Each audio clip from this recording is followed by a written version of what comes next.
Hello students, I am Javian Nehal Mittal and today I am going to tell you about corporate portfolio.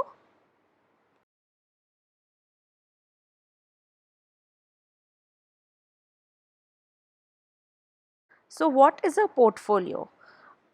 Portfolio is a career portfolio. You make a career portfolio, you make a job portfolio or a professional portfolio. Basically it is related to the work that you do, and it is a way to display in a very comprehensive collection of all the professional production to potential employers. So whatever is your professional production, you showcase it to the employers, to the potential employers whom you want you to be hired with. So these portfolios are commonly required when the hiring process for jobs in various fields take place, such as law, art, design, publishing, tech industries, and a lot of other fields are there. We are discussing the corporate field, that is for the law students, and our portfolio can contain the proof of your skills, the samples of your work, whatever letter of recommendations you get from your previous employers, from your internships, along with the resume, the curriculum vitae that you give to the employers. So creating a portfolio can help you prepare for an interview process. You can review your portfolio before going for an interview and recall the specific accomplishments that you have done and the examples that you have mentioned in that portfolio. The portfolio is very helpful for interview because you can give the reference while answering questions to answer and present employers with a direct evidence of your skill set. For example, if an employer is asking you about your greatest strengths, so you can refer to your skills section.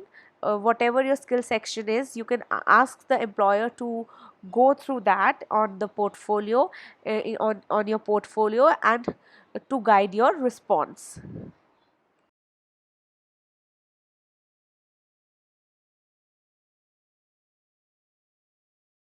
So, whenever a portfolio is created to get a job in a company as a legal counselor or a legal advisor, or any getting any legal position in that company, that will be your corporate portfolio. So advantages of having a corporate portfolio is this, that by creating a corporate portfolio, you will be able to provide the company with more information and specific examples of your work. It will be very impressive. It is an impressive portfolio and can often catch the interest of the employers, which is your target, which is your goal whenever you're applying for an internship or a job. And hopefully it can make them want to call you for an interview. Portfolios are very good opportunity and a chance to show the skill set that you have gained.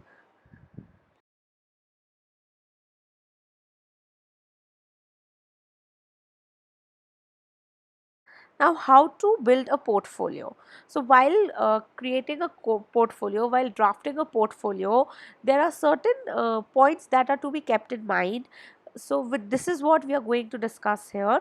So, how to build a corporate portfolio is, first you have to collect the examples of your work. So, to create a corporate portfolio, you have to collect all the examples of the work that you have done previously. Examples can be of the research work that you have done, the internships that you have done, the seminars you have attended, the reports you have created and drafted, the articles, the moot memorials, and the specific materials you have drafted for a college or for your previous employer. So, whatever you have drafted in order to complete certain project or to improve the flow of your work can be included in it. So if you have currently being doing an internship, so need to be sure that you include that as well in your corporate portfolio.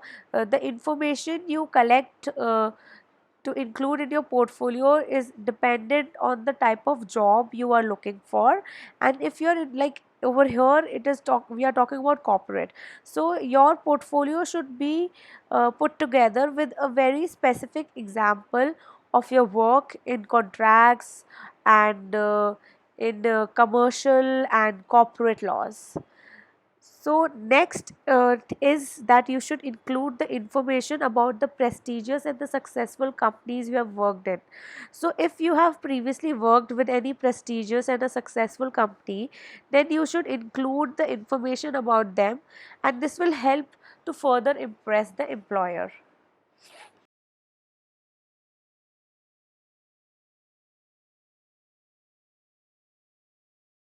Now, you are also supposed to include any correspondence you have received in the past. So, if any correspondence that is received in the past from your teachers, from the professors, from any previous employer who is with that recommendation, with that correspondence, it is describing your hard work, your professionalism, then it should definitely be included in your portfolio.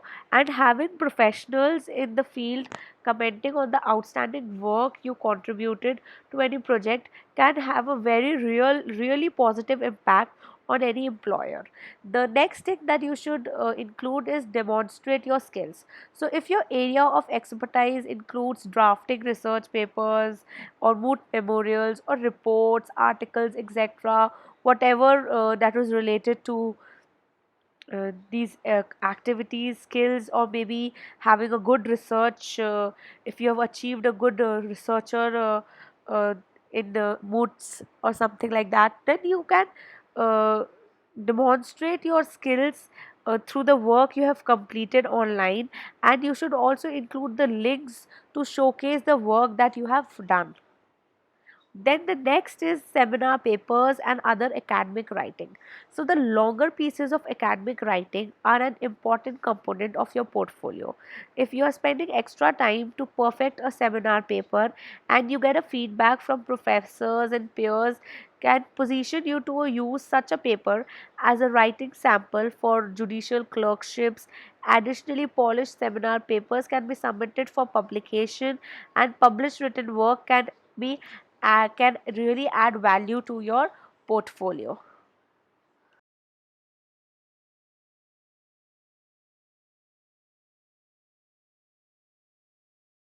Then it is the other documents from legal practice. So you may encounter variety of other useful written documents while you are in course of your legal practice, when you are doing internships. So if you have the opportunity to write motions or briefs or contracts or patents or any other legal document during the course of your internship or your externship, then you can take a permission from your employer if you can add these writings and these documents to your work portfolio, to your corporate portfolio, and ask for opportunities. You should always ask for opportunities to draft different types of documents if you can. The last is that you need to be very clear and concise. So the document should be clear and concise and well organized. So to make your portfolio look professional, it should be the portfolio should be created clearly, and the documents should be concise and organized well. And with this ingredients and with this formatting in your portfolio, it will let the employer know that you are very serious about the job. And you have to be sure that you always keep the copies of your work, and you make sure that you keep updating your portfolio from time to time, so that some of the examples of your work are recent also, and which will also illustrate that you are growing in your field and how much you have grown over the past years. And this is very important to do even when you have got a job, when you are already working, because down the road there is a possibility that you will again come to the hiring market and you might need another new job. And the last thing that you want is that your portfolio is outdated. So your portfolio should always be updated, and the outdated portfolio that needs to be recreated from scratch is a is a thing that you should always avoid, and that's why you should keep updating your portfolio from time to time. That's all. Thank you.